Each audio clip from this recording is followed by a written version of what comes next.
Dans le portail de gestion Upperbee, on a une bibliothèque de documents.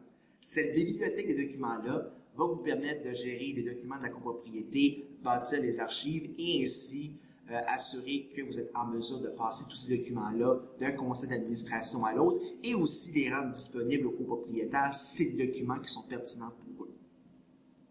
Pour être capable de gérer la bibliothèque de documents, vous devez d'abord vous rendre dans le menu Collaboration sous l'onglet Documents. La bibliothèque de documents contient certains dossiers qui sont là par défaut. On a premièrement le carnet d'entretien où là, les dossiers que vous téléversez dans votre carnet d'entretien seront dupliqués dans la bibliothèque de documents à cet endroit-là.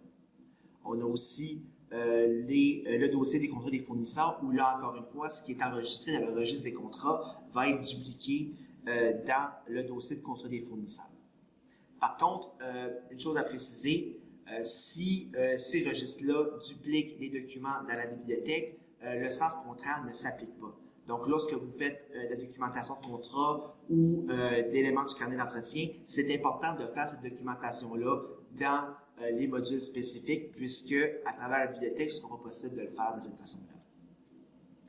On a aussi, toujours dans la même ordre d'idée, le dossier des procès-verbaux et assemblées signées, autant pour les assemblées que pour les réunions du CA. Encore une fois, ce sont des dossiers qui sont dépendants de d'autres modules du portail.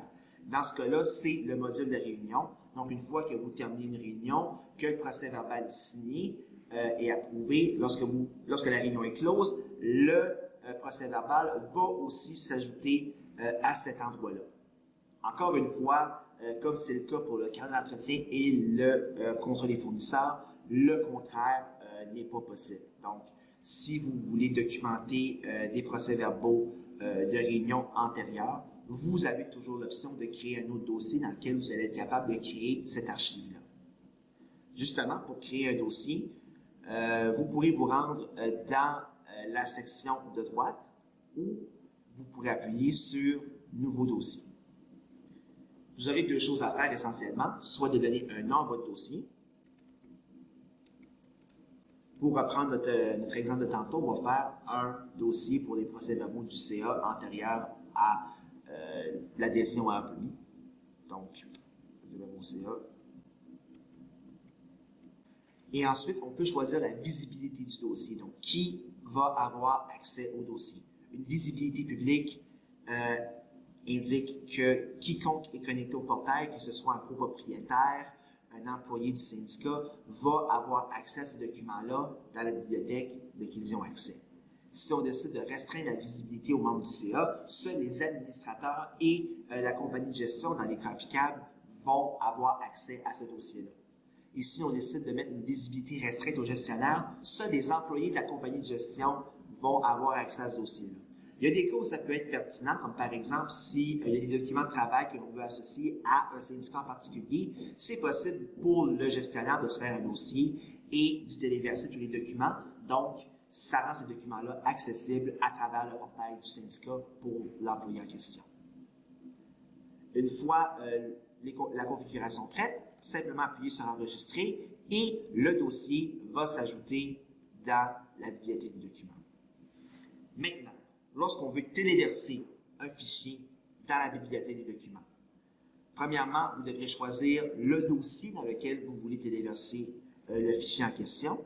Donc, pour reprendre notre exemple, si on veut téléverser les procès-verbaux d'une date antérieure, donc là, vous aurez deux choix. Vous pouvez soit prendre le dossier dans votre ordinateur et le glisser à cet endroit-là. Donc, comme ceci. Et ensuite, vous aurez le choix de choisir la visibilité du fichier en question. Donc, une chose particulière à noter par contre, si vous mettez un fichier public dans un dossier privé, c'est la visibilité du dossier qui a préséance. Donc, assurez-vous que la visibilité des fichiers concorde avec celle du dossier dans lequel vous le téléversez. Vous pouvez en changer le nom et ajouter une description si nécessaire. Et ensuite, vous pouvez aussi indiquer s'il s'agit de documents à afficher sur la page d'accueil. Donc, lorsqu'un copropriétaire se connecte, il y a une section documents importants. Donc, c'est des documents qui vont être isolés dans une section de cette section-là où tous les documents qui sont jugés importants seront regroupés et pourront être téléchargés à un seul et même endroit. Lorsque la configuration est à votre goût, vous pouvez tout simplement appuyer sur Téléverser et le document va s'ajouter dans le dossier en question. Maintenant, il y a un cinquième dossier qu'on n'a pas vu parmi les dossiers par défaut, qui est le dossier de déclaration, servitude et règlement. Ça, ce dossier-là, les 4 premiers, c'était des dossiers qui étaient nourris à travers les autres modules du portail, mais celui-là, c'est un peu le contraire. Donc, les documents qu'on téléverse à cet endroit-là vont s'ajouter à ceux disponibles dans le registre des règlements. Donc, si on veut téléverser la déclaration de copropriété, par exemple, on peut appuyer sur « Nouveau document » et aller le chercher dans la bibliothèque de documents de notre ordinateur, ou sinon, on peut encore une fois tout simplement le glisser à cet endroit-là dans la bibliothèque et le téléverser.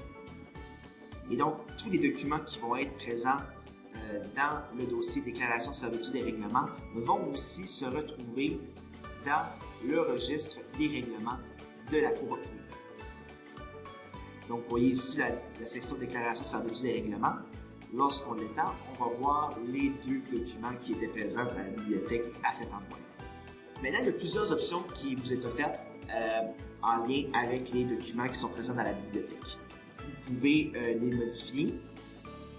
La modification se limite vraiment au nom, la description, à la visibilité, à savoir si c'est le document que vous voulez afficher sur la page d'accueil et aussi si vous voulez l'archiver. Donc, un document archivé va toujours être présent dans la bibliothèque du document, mais ne sera plus considéré actif. Donc, ça peut être une option intéressante si vous voulez avoir vraiment des archives, de contrats antérieurs ou de documents qui datent d'avant l'adhésion à Upperly, mais que vous voulez quand même avoir à portée de main pour les copropriétaires. Si c'est lié au carnet d'entretien, il y a aussi plusieurs choses que vous pouvez ajouter, comme par exemple la période couverte par le fichier en question, aussi le délai pour la notification de fin en nombre de jours, donc quand est-ce que la garantie ou le document, peu importe, prend fin, ainsi que le document et les emplacements, les équipements et les emplacements, qui sont liés au document en question. Une fois les modifications apportées, vous pouvez tout simplement appuyer sur Enregistrer et le tout va se mettre à jour. Ensuite, c'est possible aussi de faire la recherche de documents à travers les filtres. Donc, si, par exemple, vous êtes dans la bibliothèque de documents et vous cherchez un document particulier, vous avez une grosse archive, vous ne savez pas exactement pourquoi se trouver ce document-là, vous pouvez le faire à travers la bibliothèque de documents. Donc, tout simplement appuyer, insérer le nom du fichier que vous cherchez. Et de là, les documents qui portent le nom que vous écrivez ici seront inclus dans la section de droite. Si vous n'êtes pas certain s'il s'agit de document qui est actif ou de document qui est archivé, vous pouvez activer les 2 filtres et donc de cette façon-là, les 2 types de documents seront visibles lors de votre recherche.